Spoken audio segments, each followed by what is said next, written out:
नमस्कार। सत्य सनातन और वैदिक इस यूट्यूब चैनल पर आप सभी का मैं स्वागत करता हूं। जैसा कि आपको विदित है, हम रामायण का अध्ययन करते हैं, कभी कभी लाइव करते हैं। और अब क्योंकि वातावरण बहुत बदल गया है, ग्रीष्म काल की आहट है, अब हम इसको वैसे ही डाउनलोड किया करेंगे। आप प्ले लिस्ट में देख सकते हैं इसको। हम अध्ययन करते करते वहाँ पहुँच गए थे जब रामचंद्र जी पंचवटी में चले जाते हैं और वहाँ जाकर के वो एक कुटी का निर्माण कराते हैं लक्ष्मण जी से। तो उससे आगे क्या होता है आइए जानते हैं। स कदाचित प्रभातायाम सर्वर्याम रघुनंदने पर्ययावभिषेकार्थम रम्याम गोदावरीम नदीम। एक दिन जब रात्रि व्यतीत होकर प्रातःकाल हुआ, तब श्री राम स्नान करने के लिए रमणीय गोदावरी नदी पर गए। प्रहवः कलहस्तम सीतया सह वीर्यवान पृष्ठतो अनुवर्जन भ्राता सौमित्री रिदम ब्रवीत। प्राकर्मी लक्ष्मण हाथ में कलश लेकर सीता के साथ श्री राम के पीछे चलते हुए उनसे बोले। क्या बोले?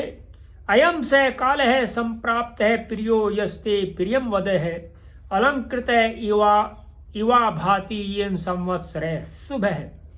हे प्रिय भाषी राम, सौभाग्य से आपका प्रिय हेमंत ऋतु आ गया है। इस रमणीय ऋतु के आगमन से पके हुए अन्नादि से यह संवत्सर अलंकृत सा जान पड़ता है। निहार परुषो लोक है पृथ्वी सस्य शालिनी जलान्य अनुपभोग्यानि सुभगो हव्यवाहन। इस ऋतु में सर्दी के कारण लोगों के शरीर रुक्ष हो गए हैं, पृथ्वी उनसे हरी भरी दीख पड़ती है, पानी छूने को जी नहीं चाहता और अग्नि से तापने को सभी का जी चाहता है। आगे नवाग्रहण पूजाभिरभ्यर्च पितृदेवता कृतागणका काले संतो विगत कल्मषः। इस समय सज्जन लोग नव्य श्रेष्ठी यज्ञ पूर्वक देव विद्वान पितृ माता पिता तथा संबंधियों का नवान्न से सत्कार करके निष्पाप हो गए हैं। अब आगे हम इसको बताते हैं। नवीन अन्न ग्रहण करने से पूर्व जो हवि दी जाती है उसे आग्रायण कहते हैं। अर्थात जब नया जो अन्न आता है घर में तो उसमें हवि, यज्ञ में हवि देते हैं, उसको आग्रायण कहते हैं।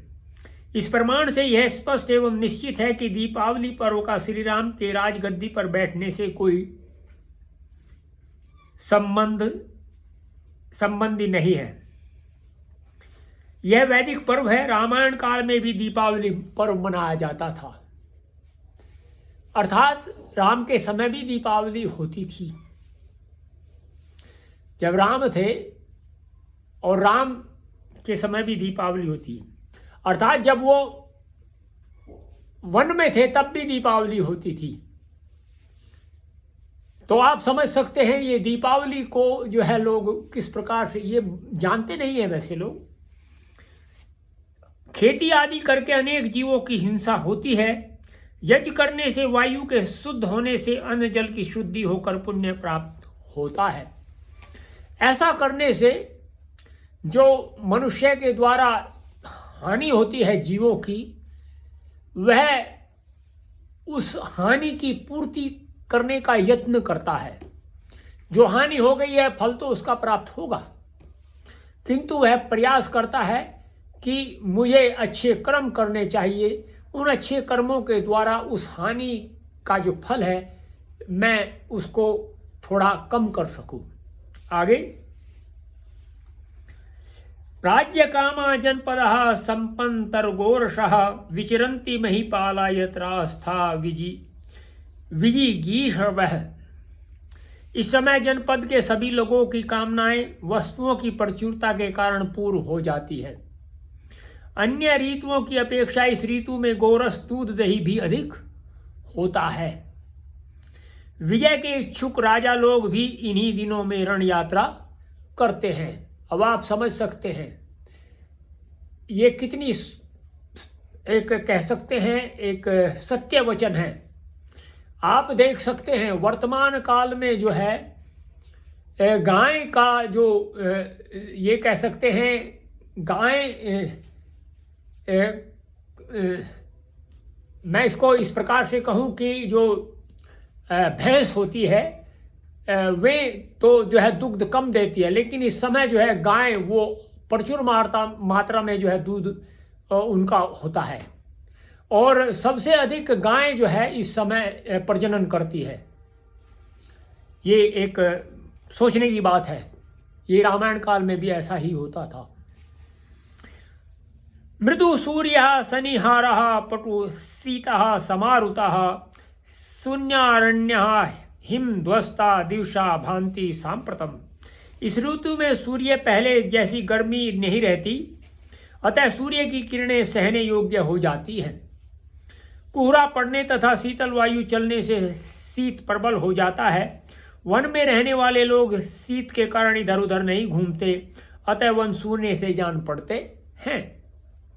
आगे रवि संक्रांत सौभाग्य अस्तु तुषारारुण मंडल है निश्वासांध्य इवा दर्शस चंद्रमा ने प्रकाशते।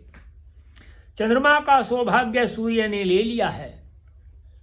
जैसे पहले लोग चंद्रमा को प्रेम करते थे, जैसे अब सूर्य से प्रेम करते हैं। जैसे मुंह के श्वास से दर्पण धुंधला पड़ जाता है, वैसे ही चंद्रमा का प्रकाश भी मध्यम पड़ गया है। कोहरे के कारण सूर्यमंडल भी धुंधला सा पड़ गया है। तो अब ये देखिए, आपको मैं इसलिए ये बता रहा हूँ, ये रामायण एक इस प्रकार का इतिहास है जिसमें जितने भी प्रामाणिकता है, चाहे वह ज्योतिष की प्रामाणिकता हो, चाहे व्याकरण की प्रामाणिकता हो, वो सभी विद्यमान है। इसलिए हमारे लिए हमारा इतिहास गौरवमयी है। हम अपने गौरवमयी इतिहास को नहीं जानते, यही विडंबना है। आज इतना ही, शेष हम कल प्रारंभ करेंगे। आपको कैसा लगा आप अपने कमेंट करके बता सकते हैं। इस चैनल को आप सब्सक्राइब कर सकते हैं। कल फिर मिलते हैं आपसे, तब तक के लिए नमस्ते।